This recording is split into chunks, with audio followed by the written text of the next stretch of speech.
Kimberly Swanner again with KimandCaboodle.com and VisArts Center in Rockville, Maryland. And today I am going to be showing you how to do some hand building at home. So unfortunately, a lot of our students here that are not able to come to the VisArts Center due to the COVID-19 stay at home requests, a lot of you don't have the same ceramic supplies as you might have here in studio. So what I have here is a selection of things that you might have in your home so that you can make something fun while you're stuck at home. So we've got a rolling pin here. It does not have to have the little rods at the end. It can just be a rounded, wooden dowel. We got a wooden rice paddle. Plastic ones are fine, but plastic likes to stick to ceramic, so highly recommend a wooden one, and preferably one that is smooth, not one that has little bumpies on it. We've got some cardboard, which I have made some stencils out of. Highly recommend making stencils if you're planning a project. A ruler or straight edge. A reusable cup. This is a yogurt cup. It says yogurt on it. A plastic knife that has very small serrated edge. This we may or may not use, we'll see. A paring knife, something with a very sharp, smooth edge, nothing that has a heavy, sharp, serrated edge. You want it to be nice and smooth, so paring knives are great. Scissors are fine if you can't find anything else, but ideally you want to have something that it cuts very nice and smoothly without any sort of warping. Fork. And 2 chopsticks. Now you want to make sure your chopsticks are the same size. If you want to make a big slab, then you want to make sure that your chopsticks have a buddy. So like if I had 4 chopsticks that were the same size, so that I could tape them together to make a longer dowel. But we're going to make something pretty small today, so just the pair is fine.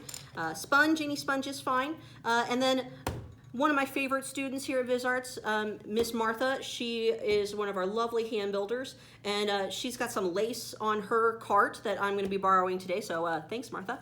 And we're going to use some lace for texture, because not everybody has rubber mats at home that have stamps and textures. So I'm going to clear the space real quick because I'm going to show you how to make the slab first. Now you'll notice I did not introduce a tool that is here because unfortunately I don't have a used like plastic card or anything that I can show you that some people will use for smoothing out their clay. So if you are going to, you expect to be working from home with your ceramics and you are, you have to have one tool that you can take with you. I do highly recommend that you take home your metal rubber, what am I saying here? My metal rib, because this is a really great smoothing tool, and it's it's just one of those tools that even a plastic credit card that you cut up and smooth down doesn't quite replace how nice this smooths your clay out. I also have a pencil here, which will come in handy later. So I've got my area clear. And so the first thing I'm going to do is I've got my cube of clay. This is about 1 pound. And I'm just going to take the palm of my hand and just pat it down. Flip it over. Same thing. Now, notice I'm working on a concrete board. This is what our tables are covered with here at VisArts. I do recommend that you don't work on just your kitchen table. Put down some newspaper or something, or a wooden board if you've got one. It just, you don't want a really smooth surface that your clay is gonna stick to, just because again, it'll stick to it and make a big old mess. So once I get this down to about as thick as my finger, so you can see about as thick as my finger, then I'm gonna get my chopsticks, my wooden dowels, and set them, make sure they line right up here next to the clay. And I'm going to take my wooden rolling pin. Now I don't really like putting my hands on the sides here because I feel like I get an uneven distribution of weight pressing. So I like to really just go for it on the top with my hands. And I really want to make sure that the clay does not go over my dowels, and that my roller eventually is going to rest on these dowels. So I'm going to flip my clay over just so I can do both sides. And I really hate rolling pins. I'm not a baker. Slab rollers are beautiful things. So if you can afford a slab roller for your home, they run about $800 each for the cheaper end ones. that are brand new. Pasta makers are great if you're just making really tiny ceramics, but really want to make sure that your rolling pin is staying right on top of those dowels. Otherwise you'll get a very uneven distribution of clay. We're gonna do this now just to see if I can get it a little bit faster. And you want to make sure that whatever dowel you're using, as far as like toothpicks, what am I saying here? Chopsticks, you know, that they are as, you know, the same thickness throughout as possible. Some chopsticks do taper out. You know, I mean, they taper out at the very end, but some taper out a little bit sooner than that. So do make sure that whatever dowel you're using, that you are, got some debris in there, that they're level throughout until the very ends. So turn your clay into multiple directions so that you're getting it nice and even.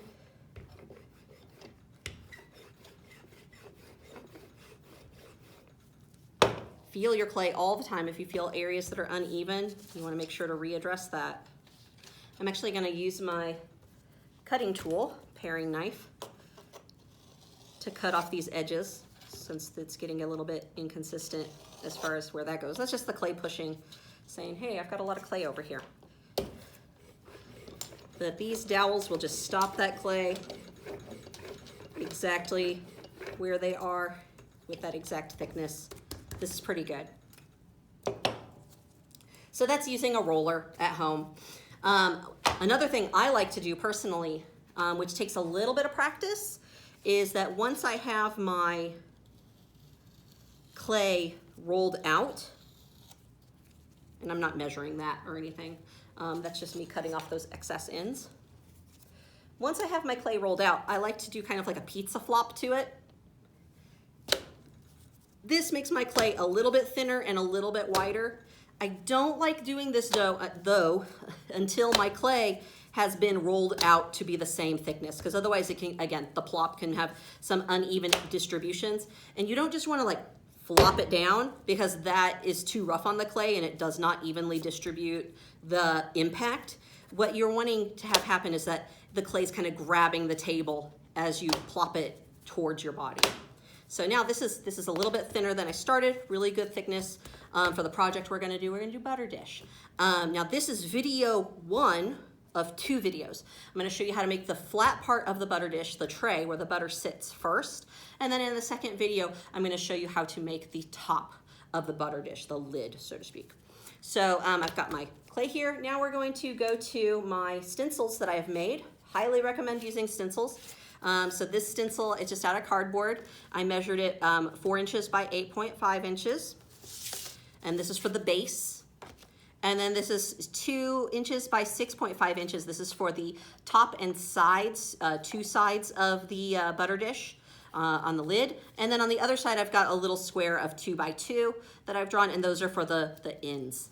So we're not gonna use that till the next demo though. So you take your stencil, make sure that your clay fits your stencil. This does not quite fit, and that's okay. I'm gonna just do a little bit of extra stretching. Like that, and we'll see if we get in there. Yes, excellent. So we just got in there. So I'm gonna take my pencil, and I'm gonna draw that line. I'm not even really gonna worry about my ends because my ends are almost perfect there. So, and any paper works good. I just like the more rigid, the more rigid, you know, kind of thin cardstock. But you know, printer paper works fine as using as a measuring tool. Just make sure you've got a straight edge or something that you can go along with that too. You could even just measure it like, you know, with a ruler, which I don't know where I put my ruler. It's here somewhere. There it is. So instead of having to like draw a stencil, I could have used my ruler and just been like, okay, I'm gonna measure 8.5 and measure 4, make my marks, and then, you know, hope that I cut straight. If you're going to do a pattern on this, then the first thing you're gonna wanna do is use that irreplaceable tool, that metal rib. Smooth that out just a little bit, make sure there's no debris, everything's looking good and smooth. Really good for doing the patterns now. You don't want to cut your stencil shape out until after you've used your pattern, because what happens is if you use your, I should say, yeah, after you use your stamp or whatever your sort of texture piece is going to be. And the reason is that as we push this down, it warps the clay. And so what we don't want to have is clay that is warped after we've cut it, because that, you know, will unfortunately have a bad effect of making some areas too thin. And we don't want anything to be super thin. So I'm using this lovely lace, beautiful lace. Very easy to clean lace just with soap and water by hand when you're done. And I'm pressing that in very gently with my fingers, making sure that that lace really gets embedded in, because once I pick this up, that's it. I can't do anything else with it. It's really hard to set things back once you have, you know, pushed them down. Now what I can also do here, bring back my rolling pin and use that to press this. Oh, I've got little boogers in here. Get out of there. To press that pattern in. You want to see some of that clay coming up through the lace. That way you know that lace is embedded. And you could use anything. You can use seashells, you can use rocks, you can make your own textures just by like doing dots with pencils and things like that. Or you can have it be perfectly smooth. It's your choice. Okay, this looks pretty good. I'm really happy with this. It's really nice and pressed in there. So now I'm gonna very gently start to peel it away. Oh yes, this is looking really good. Very nice lace pattern there. Now I don't have it going all the way across, and that's on purpose. I'm actually gonna clean some of this up with my metal rib, because I'm a sucker for things that are like a little bit asymmetrical patterns that like start and stop. Big fan of stuff like that. So I am going to actually use my ruler and kind of make some measuring lines here on where I want my pattern to kind of start and stop. So I'm going to say like right here at the 3-inch mark is where my pattern is going to stop. Make sure I did that right. It's actually a 2-inch mark because I'm using the 1 as my point of reference. And then I'm going to have that pattern continue for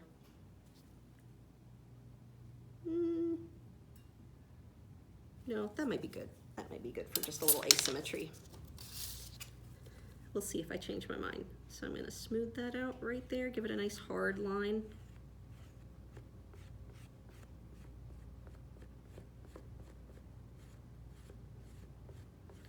And I'm going to make sure this lines up again with my stencil. I'll put my stencil over this and do another measurement.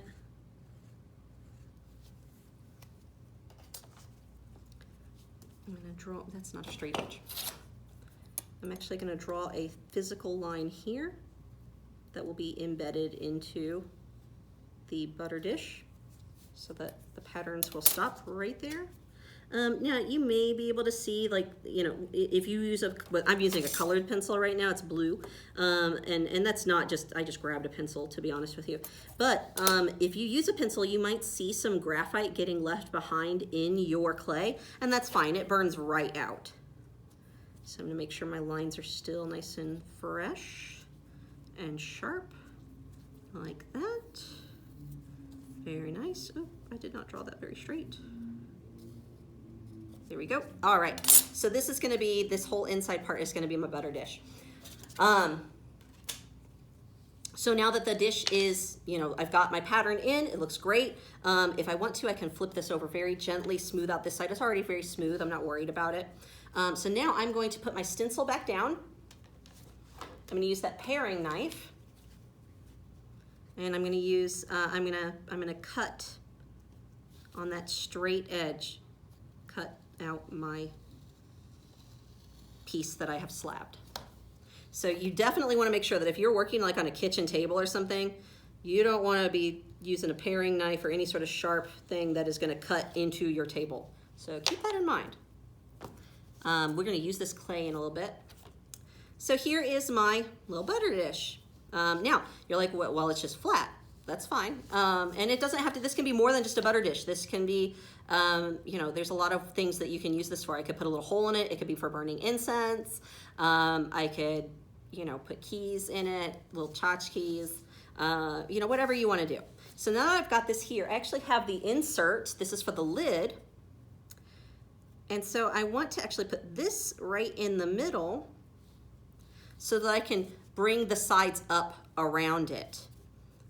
And so I'm gonna start here. Actually, before I do that, if you want to, you can keep the edges straight like this. Because this is a little bit floral, I'm gonna see if we've got some cookie cutters. I should have, this is what happens when I think on my feet. It's like, boy, I sure do hope we have this supply here so that I don't have to, you know, elongate the video longer than necessary. So we've got a really great cookie cutter that has some, you know, frilly, like looped edges. So I'm gonna put my stencil here to kind of act as a safety guide, because all I really want is this edge here, if I can do it without hurting the integrity of the rest of the piece. So we're gonna try and push this down just a little bit. A lot of times if you can like change its shape, if you manipulate the cookie cutter shape a little bit, ideally I would actually like cut this apart, but I don't want to do that. It's a VisArts property. So I'm going to gently press this down and cut that edge so that now my corner is a little cute. And I'm going to use that pencil, or I can use my paring knife. I'm actually going to trust the pencil a little bit more to kind of cut away the excess. Oh, that's super cute. This is very cute.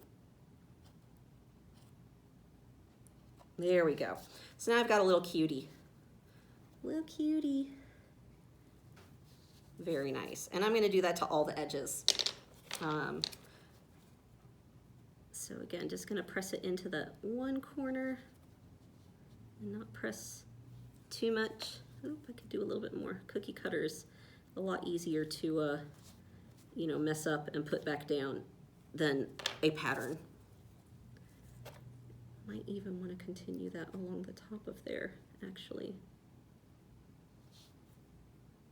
That might not be possible though. That's what happens when you think on your feet, is that you're like, how long do we really want this video to be? Cut that away. And cut that away. I'm going to smooth that out.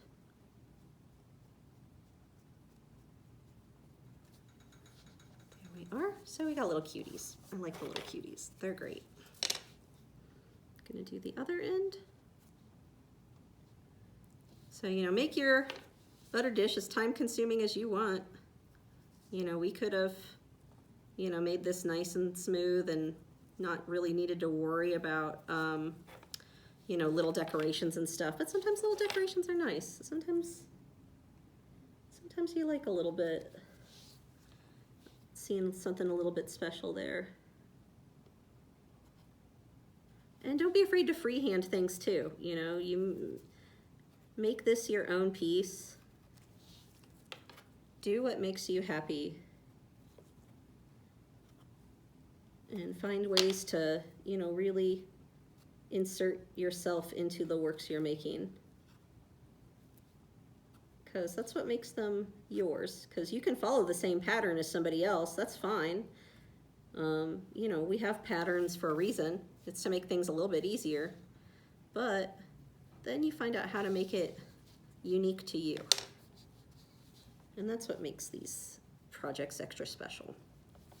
Okay, so I've got my little cuties down now. They might be hard to see. I kind of messed up my pressing there, but maybe a little bit easier to see here. Hopefully that's easy to see the little cutie ends, little ruffles. I'm gonna take my, kind of make this space a little bit clean again. Take that smooth metal rib to get some of this debris out. Make it nice and smooth. fix that up a little bit. There we go. Okay. I might even take just a tiny bit of this lace where it got, where this got a little bit disrupted, and press some of that in. No, that didn't, well, that kind of helped. Anyways. So now I've got this. I'm gonna put my stencil here in the middle. And I'm gonna hold it down so it doesn't move anywhere. And I'm gonna gently fold my edge up just a bit. You wanna be very gentle because this whole time your clay has been drying.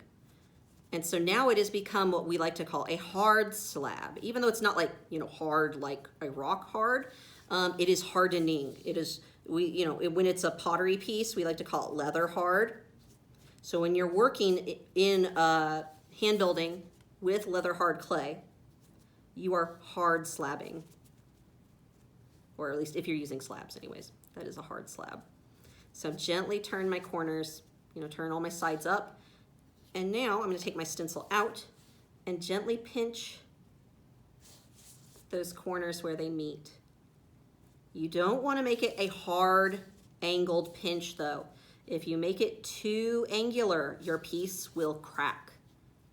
Clay does not like sharp edges unless you are really babying your piece from start to finish. Usually people who end up with clay that has sharp, or not sharp, but like edges that are really well defined, many of those were made with molds, and not just like laying it on a slump mold, but also they're doing it like a pour in mold. So they're using slip casting. I'm just smoothing out this edge a little bit. And slip casting, you can get perfect pieces, like, gorgeous, perfect, angular, sharp looking pieces.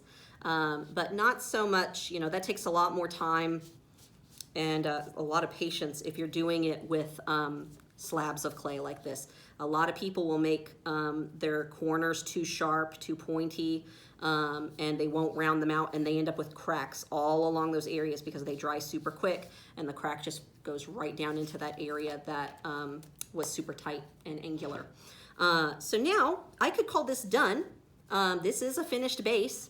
But what I'm actually gonna do is while it's drying, just as a little bit of extra insurance, I've got my little paper board for it to dry on. I'm gonna set this up. And so in order to prevent slumping in these corners, I'm gonna take that extra clay that I had, I'm gonna make little snakes. Little bitty snakes. And these snakes can be any length, it's your choice. But the important thing is that the snakes are the same thickness. You want to make sure that your snakes are the same thickness. That way, everything is going to sit roughly at the same height. We're not going to fire these snakes because this is a very shallow piece. I'm not too worried about the snakes needing to be in the kiln with the piece. You could though. You could fire these snakes, these coils, and then you have coils for forever if you want to use them.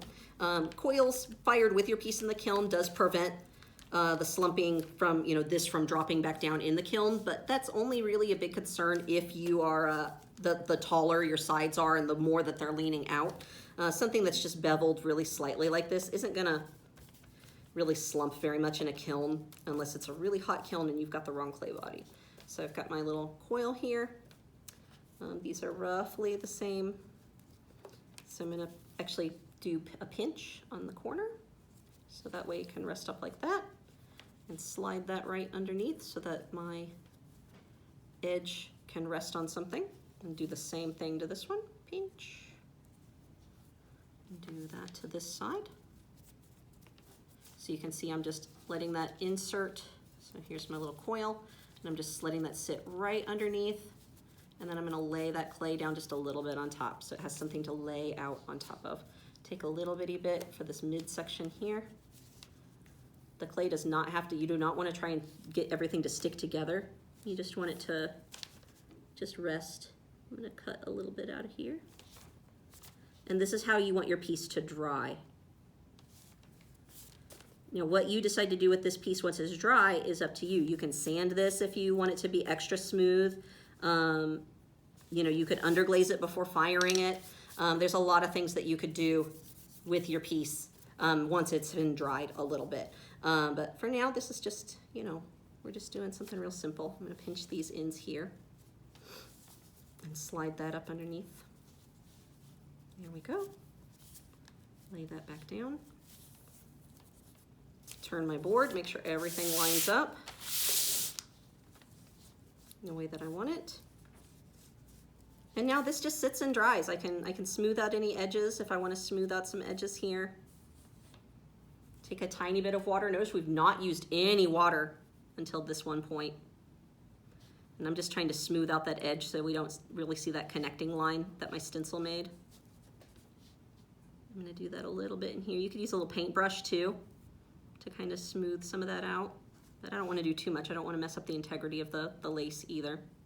But really don't need to use any water at all. Very little water if you're going to. Very, very little. But that is our little tray, little plate for our butter dish. And the next demo, next video, video number 2 for the butter dish is gonna be making the lid.